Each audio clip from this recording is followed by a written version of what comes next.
항상 빠르고 정확한 군사 소식을 전해드리는 시스코크입니다. 구독과 좋아요는 영상 제작에 큰 힘이 됩니다. 대한민국이 그토록 열망하는 KF-21의 국산화가 머지않았다는 소식을 전해드리며 현재 4.5세대인 KF-21의 스텔스 성능을 더욱 끌어올릴 저피탐 성능을 극대화시키는 최첨단 신소재들이 실전 투입에 들어갔습니다. 대한민국이 단독으로 개발한 이 스텔스 소재는 기존에 나온 스텔스 재료와 조금 성질이 다릅니다. 밀질에 전기가 통하는 금속 계열인 티타늄과 탄소, 질소를 나노미터 두께의 마이크로미터 크기를 가지는 2차원 평판 구조를 합성한 후 고열 처리를 통해 개발했는데, 이것은 전자파 흡수 능력이 플라즈마 전자장보다는 약하지만 기존의 세상에 존재했던 선츠 스텔스 도료 형태보다 3배 정도 뛰어난 저피탐 성능을 보여주고 있습니다. 게다가 밀도가 높기 때문에 잉크나 페인트처럼 KF-21 전투기의 기체에 도포하거나 코팅하는 형태로 사용이 가능하여 한국형 6세대 스텔스 소재로 아주 적합합니다.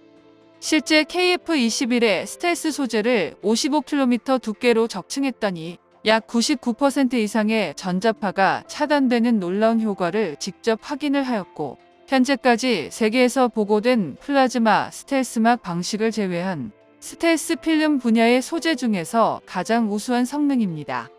현재 국방과학기술연구회가 스텔스 아시즈 수치를 극단적으로 낮출 수 있는 한국형 스텔스 전자파 흡수 소재를 테스트했으며 시험 후 예상보다 뛰어난 성과를 보여 10대 우수 연구 성과로 한국형 스텔스 소재를 가장 먼저 선정을 하였고, 연구회 결과로 전 세계에 직접 발표를 하여 주변 나라들을 깜짝 놀라게 했습니다.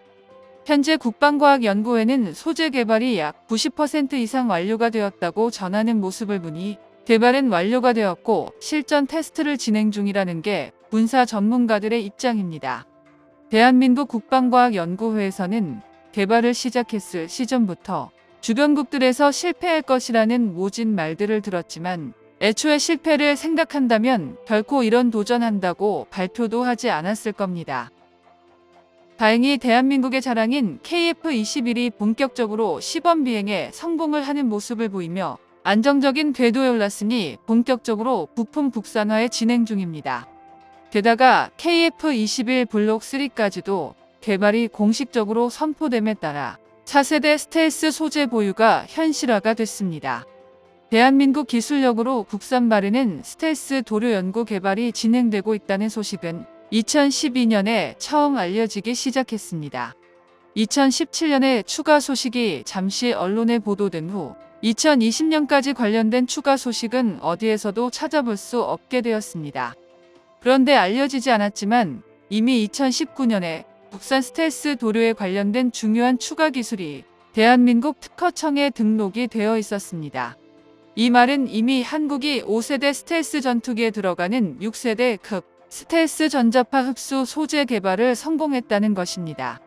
한국이 개발한 스텔스 소재가 실용화될 경우 KF-21 전투기를 포함한 주요 무기들의 스텔스 성능을 별도의 기술 개발, 성능 개선 등 추가 개량 없이 단순히 칠하는 것이나 코팅만으로 아시즈 수치 감소를 대폭 적용시킬 수 있다는 평가를 받고 있습니다.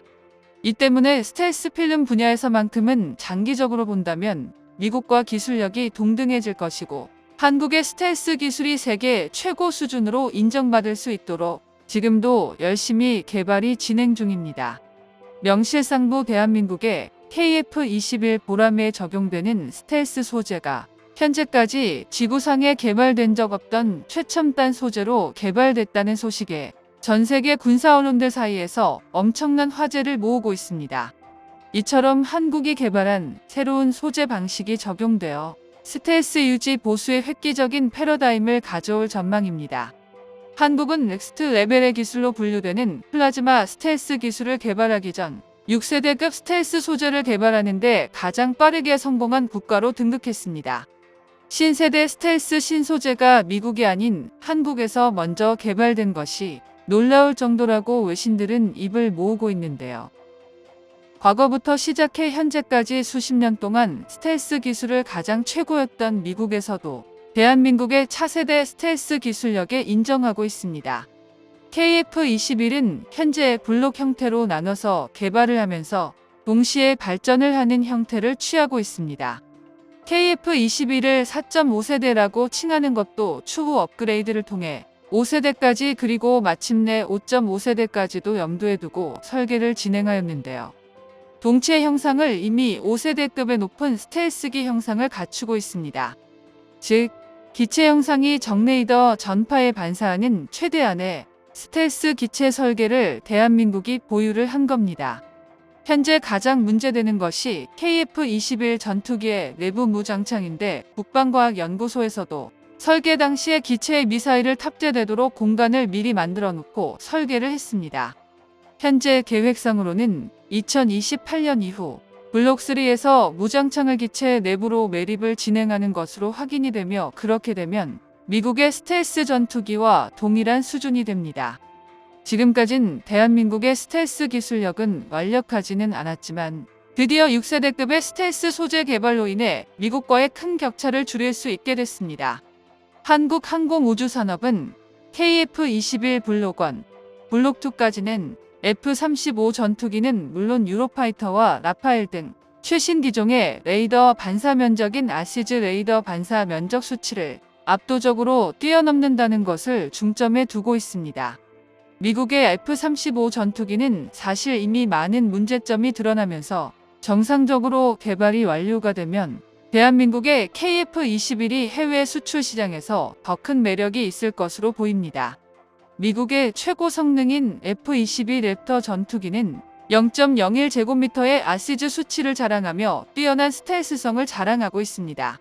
하지만 대한민국의 KF-21이 블록 3까지 개발이 완료가 되고 나면 아시즈 수치가 0.01제곱미터가 됩니다. 당장 미국의 전투기와 동일하다고는 말은 못하지만 전투기 개발을 무려 100년이나 된 미국과 이제 10년인 대한민국이 경쟁 상대가 된다는 게 사실 말도 안 될 정도로 대단한 일입니다. 국방을 위해선 끝없는 차세대 무기 개발밖에 없다는 사실을 모두가 알고 계실 것입니다. 무기 개발 연구진과 개발진들의 끝이 없는 노력과 끝이 없는 레이스를 달리는 신무기 개발진들의 노고에 오늘 대한민국에 살아가는 국민의 한 사람으로 감사의 인사를 전합니다. 영상이 도움되셨다면 구독과 좋아요 부탁드립니다. 이상 시스코크입니다.